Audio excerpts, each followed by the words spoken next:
Hello అండి, welcome to my channel Padmini cook book. ఇవాళ నేను చాలా సింపుల్గా టేస్టీగా బెండకాయతో పులుసు చూపించబోతున్నానండి. చాలా బాగుంటుంది. ఇలా గనక బెండకాయ పులుసు ట్రై చేయండి. సింపుల్గా ఉంటుంది, అలాగే టేస్ట్ కూడా చాలా బాగుంటుంది. ఏ రెసిపీస్ అయినా కూడా ఎంత సింపుల్గా ఉంటే వాటి రుచి అంత బాగుంటుందండి. వీటిలో ఎలాంటి బియ్యపు పిండిలు కానీ ఏమీ యూజ్ చేయకుండా చిక్కగా ఇలా బెండకాయ పులుసుని ట్రై చేయండి. చాలా బాగుంటుంది. ఈ బెండకాయ పులుసు ఎలా తయారు చేసుకోవాలో చూపిస్తున్నాను. దీనికోసం అయితే స్టవ్ వెలిగించి ఒక బాండీ పెట్టుకుని అందులోకి ఒక 2 టేబుల్ స్పూన్ల దాకా ఆయిల్ వేసుకోవాలి. తర్వాత ఇందులోనే పోపు గింజలు 1 టీ స్పూన్ దాకా, పచ్చిశనగపప్పు 1 టీ స్పూన్, మినపప్పు 1 టీ స్పూన్, ఆవాలు అలాగే 1 టీ స్పూన్ దాకా జీలకర్రని వేసుకుని లో ఫ్లేమ్లో పెట్టుకుని పోపు చక్కగా వేయించుకోవాలండి. తర్వాత ఇందులోనే ఇంగువ కూడా వేసుకోవాలి. ఇంగువ ఆప్షనల్ అండి, మీకు నచ్చితే వేసుకోవచ్చు, కానీ పులుసు రెసిపీస్లో ఇంగువ ఫ్లేవర్ కూడా చాలా బాగుంటుంది. పోపు ఇలా వేగిపోయిన తర్వాత 1 కప్పు దాకా ఉల్లిపాయలు ఇలా నిలువుగా కట్ చేసుకుని వేసుకోవాలి. అంటే ఇక్కడ నేను 2 మీడియం సైజులో ఉల్లిపాయలు తీసుకున్నానండి. తర్వాత కొద్దిగా కరివేపాకు అలాగే 2 నుంచి 3 పచ్చిమిర్చిని కూడా వేసుకుని మొత్తం ఒకసారి కలుపుకుంటూ ఉల్లిపాయల్ని కొద్దిగా పచ్చివాసన పోయే వరకు వేయించుకోవాలండి. పులుసు రెసిపీస్లో ఎప్పుడైనా ఉల్లిపాయలు ఎక్కువగా వేయించాల్సిన అవసరం లేదు. ఇలా కొద్దిగా ఉల్లిపాయలు పచ్చివాసన పోయే వరకు వేయించుకున్న తర్వాత ఇందులోనే ఒక 3 టమాటాలని వేసుకోవాలి. అంటే ఇక్కడ 3 మీడియం సైజులో ఉన్న టమాటాలని వేసుకున్నాను. ఇక్కడ టమాటాలు కొద్దిగా ఎర్రగా ఉన్న టమాటాలు అయితే బాగుంటాయండి. మనకి కర్రీకి గుజ్జు కూడా కొద్దిగా ఎక్కువగా వస్తుంది. తర్వాత మూత పెట్టేసి కొద్దిసేపు ఈ టమాటాలని మగ్గించుకోవాలి. మూత పెట్టేసి ఉడికించుకుంటే మనకి టమాటాలు చాలా తొందరగా మగ్గిపోతాయండి. ఇలా కొద్దిసేపటికి టమాటాలు మొత్తం మగ్గిపోయాయి కదా, ఇప్పుడు వీటిని గరిటెతో కొద్దిగా చిదుపుకోవాలి.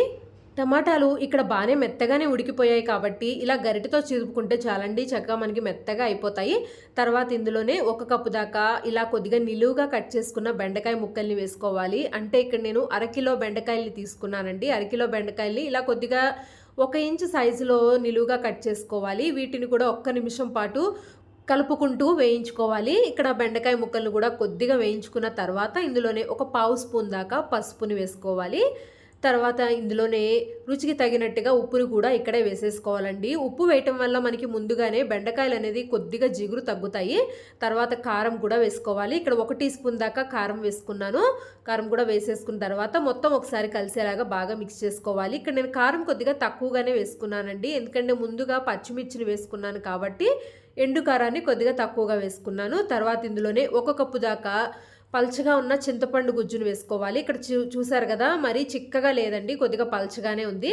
ఇలా చింతపండు గుజ్జును కూడా వేసుకున్న తర్వాత ఒక చిన్న టీ గ్లాస్ వరకు వాటర్ పోసుకోవాలి. అంటే మీరు తీసుకున్న పులుపుకి తగినట్టుగా వాటర్ని అడ్జస్ట్ చేసుకుని వేసుకోవడమే. తర్వాత కొద్దిగా బెల్లం వేసుకోవాలి. పులుసు రెసిపీస్లో బెల్లం కంపల్సరీగా వేసుకోవాలండి, అప్పుడే మనకి పులుపు ఎక్కడ ఎక్కువ తక్కువ అవ్వకుండా బ్యాలెన్స్డ్గా ఉంటాయి. ఇక్కడ నేనైతే బెల్లం కొద్దిగా ఎక్కువగానే వేసుకున్నాను. ఇక్కడ నేను తీసుకున్న వాటర్ అయితే కరెక్ట్గా సరిపోయాయండి. పులుసుకి వాటర్ మరీ ఎక్కువగా ఉన్నా కూడా బాగోదు. ఇప్పుడు మూత పెట్టేసి ఈ బెండకాయ ముక్కల్ని ఒక 10 నిమిషాల పాటు బాగా ఉడికించుకోవాలి. ఇక్కడ ఒక 10 నిమిషాల తర్వాత మనకి బెండకాయ ముక్కలు చూసారు కదా, కలర్ కూడా చేంజ్ అయిపోయాయి, అలాగే బాగా ఉడికిపోయాయి కూడా. కావాలంటే ఈ టైంలో మీరు కొద్దిగా బియ్యం పిండిలో వాటర్ కలిపైనా వేసుకోవచ్చండి. దానివల్ల మనకి పులుసు కొద్దిగా చిక్కగా అనిపిస్తుంది. నార్మల్ పులుసుల్లో ఎలా అయినా వేసుకోవచ్చు, కానీ బెండకాయ పులుసులో ఇలా పొడులు కానీ బియ్యం పిండి వేస్తారు, శనగపిండి కూడా వేస్తారు. ఇలాంటివి ఏమీ లేకుండా సింపుల్గా ఉంటేనే బెండకాయ పులుసు టేస్ట్ బాగుంటుందండి. మీకు నచ్చితే బియ్యం పిండి అయినా వేసుకోవచ్చు, లేదంటే శనగపిండి అయినా వేసుకోవచ్చు. నేనైతే ఇక్కడ ఏం వేయలేదు. తర్వాత ఇక్కడ బెండకాయల్ని మూత తీసేసి ఇంకొక 2 నిమిషాల పాటు ఉడికించుకున్నానండి. అంటే పులుసు ఇంకొద్దిగా దగ్గర పడే వరకు ఉడికించుకున్నాను. ఇక్కడ ఫైనల్గా చూసారు కదా, మనకి బెండకాయ పులుసు తయారైపోయింది. అలాగే పులుసు కూడా చిక్కగానే ఉందండి, ఇంకా ఇందులో ఏమీ యాడ్ చేయాల్సిన అవసరం కూడా లేదు. ఇప్పుడు స్టవ్ ఆఫ్ చేసేసి బాగా చల్లారిన తర్వాత ఒక బౌల్లోకి సర్వ్ చేసుకొని చూపిస్తాను ఎలా వచ్చిందో. ఇక్కడ చల్లారిన తర్వాత చూసారు కదా, బౌల్లోకి తీసేసుకున్నాను. పులుసు కూడా చిక్కగానే ఉందండి, ఇందులో ఏమి యాడ్ చేయకపోయినా కూడా. అలాగే టేస్ట్ కూడా చాలా బాగుంటుంది. బెండకాయ ముక్కలు కూడా బాగా ఉడికిపోయాయండి. ఈ బెండకాయ పులుసు మీకు నచ్చినట్లయితే లైక్ చేయండి. ఈ రెసిపీ తప్పకుండా మీరు కూడా ట్రై చేయండి. Thanks for watching.